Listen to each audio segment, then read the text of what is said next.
Sean bienvenidos a la entrevista. Hoy nos acompaña el arquitecto Carlos Grande. Con él vamos a hablar sobre el tema de movilidad urbana sostenible. Bienvenido a la entrevista, arquitecto. Hola, muchas gracias por la invitación, Hugo, y estamos a la disposición de lo que digan ustedes. Saludos a todos los que nos ven y nos escuchan. Ok, arquitecto, si nos comienza aclarando el concepto o qué podemos entender por movilidad urbana sostenible. En la movilidad urbana, hay que decirlo, va a centrar su foco o su punto de atención en cómo la persona humana se ve o no afectada por esta capacidad de las ciudades de brindar esta facilidad de movimiento al interior de ellas. ¿Y cuáles podrían ser o son, mejor dicho, los componentes que integran la movilidad urbana en una ciudad? Bueno, hay muchos componentes, pero digamos que uno de los conceptos más interesantes que a mí me gusta siempre recalcar es aquel que ve la movilidad urbana como una combinación de sistemas, entre ellos el sistema de transporte público, ¿verdad? Esto significa los modos de transporte, los autobuses, los vehículos, la persona misma como un peatón. Otro elemento de la movilidad urbana son las infraestructuras, que no solo estamos hablando aquí de calles, de aceras, de ciclorrutas, sino también de esta infraestructura complementaria como las paradas de buses. Los parques mismos son infraestructura complementaria de transporte porque la gente no puede realizar grandes proyectos y necesita estar un ratito sentado en un banco o en una plaza esperando que pase el calor, ¿no? O pase la lluvia. Entonces tenemos infraestructura, modos de transporte, las personas y una cosa que muy pocos incluyen en el sistema de movilidad urbana es el contexto, es la actividad comercial, lo que en urbanismo se le conoce como los usos del suelo.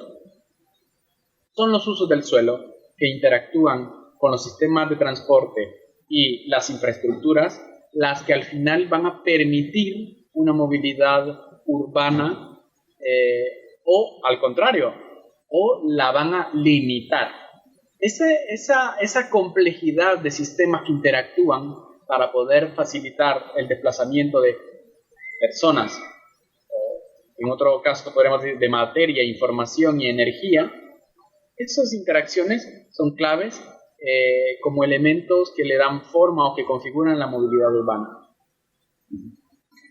Y en cuanto a movilidad urbana sostenible, ¿cómo usted valora nuestra ciudad, nuestra capital? Hay un modo de transporte que realmente está bastante bien desarrollado en nuestro país, es el vehículo privado. A él se le ha dedicado mucho dinero construyendo la infraestructura, dotándole de mucha innovación, hay que decirlo, y los otros modos han ido en detrimento. Y este es uno de los factores que creo que está pasándole la factura en nuestro país, porque hay muy poca cantidad de modos de transporte de verdad bien habilitados para que funcionen. Recordemos, para que un modo de transporte funcione bien, no quiere decir que solo tengamos un carro, para nada. Necesitamos buenas vías para que funcione bien el vehículo. Necesitamos buena señalización, semáforos. Pues lo mismo pasa con los otros modos. Si hablemos de transporte público, necesitamos no solo buenos autobuses, también necesitamos buenas vías, buenas paradas de buses, buenas terminales de autobuses, como una infraestructura que le va dando soporte a cada modalidad. Y vamos a hablar también sobre el modo de transporte más primitivo de todos, que es el peatón. Si nosotros revisamos las vías por las cuales circulan los peatones, estas son las aceras, nos damos cuenta que tenemos un gran desfase en dotar a esta modalidad de una buena vía para circular. ¿Cuántas personas de la tercera edad, personas con discapacidad, conocemos que han tenido accidentes en las vías? Se tropiezan, se golpean, se fracturan, porque vivimos en una ciudad que simplemente está marginando esas modalidades y desde ahí estamos teniendo un problema en la movilidad sostenible. Y ahora vamos a introducir qué es movilidad sostenible. que es un concepto reciente. O sea, hasta el 2001 no había un consenso en el mundo del transporte a qué llamarle transporte sostenible. Fue en el 2001 cuando la Comisión de Negocios y Desarrollo Sostenible propuso, ante el consenso de varios investigadores que se dedican al tema de transporte, el concepto que dice que satisfacer las necesidades de acceso a servicios públicos a través de distintos modos de transporte sin poner en riesgo las necesidades de transporte de las generaciones futuras. Esto es un concepto que quien ha escuchado, por ejemplo, el concepto del informe Brundtland, que es como el concepto que rompió paradigmas sobre sostenibilidad, lo que tenemos en nuestro país es que los usuarios del modo de transporte de vehículo privado, que son alrededor de un 30% según la última política de OPAMS, que es de este año, de 2020, yo creo que estamos un poco más arriba, pero es una conjetura mía, no he hecho ningún estudio. Y lo digo porque venimos desde hace, si revisamos la última política de OPAMS fue en el 2010, el último estudio importante de transporte fue en el 92 y ya decía que era 30-70 el reparto modal, 30 privado, 70 público. Entonces no puede ser que en 40 años se mantenga ese reparto modal. El punto que quiero hacer es que, aunque seamos 40%, pongámoslo, de vehículos privados, estamos ocupando casi el 80% del espacio público. O sea que una minoría de personas está ocupando el mayor espacio de la ciudad y por lo tanto estamos excluyendo a los demás de usarlo de mejor manera. Por poner un ejemplo, el efecto barrera se llama eso en movilidad urbana. Y otra cosa es que la gente está pagando por el uso de un servicio que muy pocos estamos consumiendo, el caso del transporte privado. Entonces, vemos que las raíces de sostenibilidad, hablando de esas tres dimensiones, podríamos hablar del tema institucional, podríamos hablar del tema cultural, que son algunas dimensiones que se discuten hoy por hoy sobre si se influyen o no en la sostenibilidad, están pasándole factura a nuestra sociedad, que por supuesto vamos a encontrar unas raíces muy profundas que hay que remover si queremos tener de verdad una movilidad sostenible en nuestro país. Y en nuestro país, arquitecto, ¿usted cómo considera que se está trabajando para ir logrando, irse enfocando, mejor dicho, en una ciudad sostenible?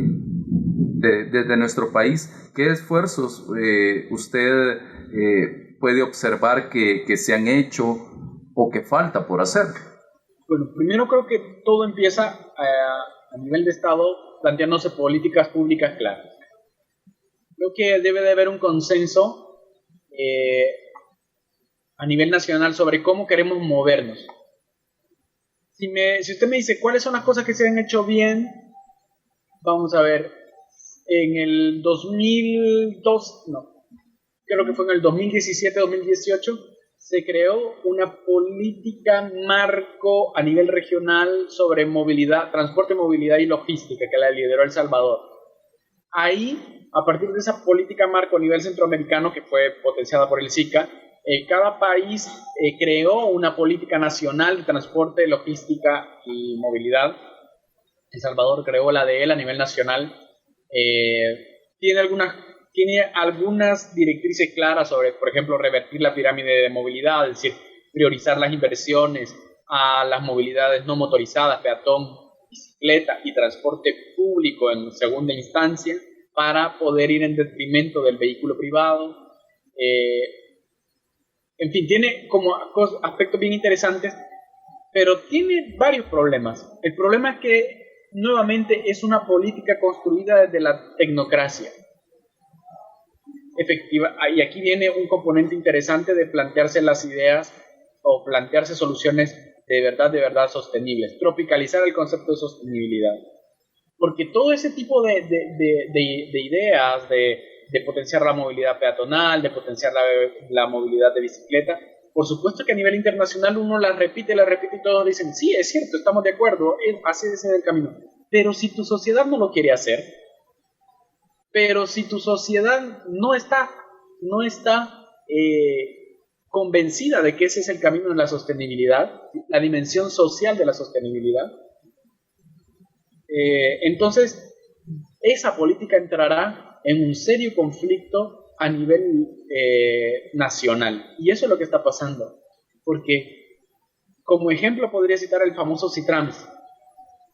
El Citrams es un sistema de movilidad, de transporte masivo, ¿sí?, que necesitamos ya en nuestro país, una modalidad de transporte masivo. El BRT es la solución hoy por hoy más viable económicamente para nuestro país, considerando el nivel de endeudamiento que tenemos. Tenemos ya alguna infraestructura construida. Sin embargo, el Citrams no goza de mucha beneplácito en la población por todo lo que ha generado. La gente piensa que un autobús circulando en una vía preferencial es un arrebato de prepotencia para los propietarios. Y dicen, es que estamos usufructuando eso. Pues hay que trabajar mucho a la sociedad para que vean los beneficios de que un transporte público sea eficiente, sea rápido y que la mayoría de nosotros nos movamos en el todo. Tiene un sinfín de beneficios. Voy a decir 3, por ejemplo. Reducción, si tenés un buen sistema de transporte masivo, reducción de tiempos, ¿verdad?, de traslado, captura de modos de transporte, o sea, el cambio de modo de transporte. La gente dice, hey, si tengo un buen transporte, pues yo dejo mi carro y me voy en el sistema de transporte público. Segundo. Y tercero, por supuesto, disminuye la contaminación. Y cuarto, podría decir, mejora la equidad social, porque quiere decir que tanto el que tiene como el que tiene menos también puede acceder al mismo sistema de transporte. O sea, es más horizontal la ciudad. Arquitecto. Pero esto... Sí, arquitecto, disculpe, por factor tiempo. Este es un tema muy interesante y hay mucho de qué hablar, pero por factor tiempo y para ir cerrando la entrevista, el Departamento del Espacio de la UCA estará desarrollando un diplomado sobre este tema. Si usted nos puede dar información. Sí, el diplomado se va a desarrollar a partir de octubre 12, el lunes 12. Se llama Diplomado en Movilidad Urbana Sostenible, herramientas para una movilidad cotidiana y sostenible en ciudades intermedias. Porque hay que decirlo también, hay muchas soluciones que están pensadas para las grandes ciudades, Nueva York, México, Pekín, pero las ciudades de escala intermedia como la de nosotros necesitan otro enfoque, otro pensamiento para poder plantear soluciones concretas que de verdad vayan a mejorar la condición de sostenibilidad de la movilidad urbana en nuestros países. Entonces, pues sí, están invitados, allá hay muchos inscritos y de distintos sectores que nos interesan, así que creo que va a ser un bonito espacio no solo para aprender, sino para discutir con distintas personalidades, distintos perfiles de profesionales, qué soluciones podríamos aportar al país. Bueno, muchas gracias, arquitecto, por regalarnos esta información en la entrevista. Gracias a ustedes por la invitación. Bueno, y agradecemos a los amigos televidentes y les invitamos a que sigan con más de Miradas.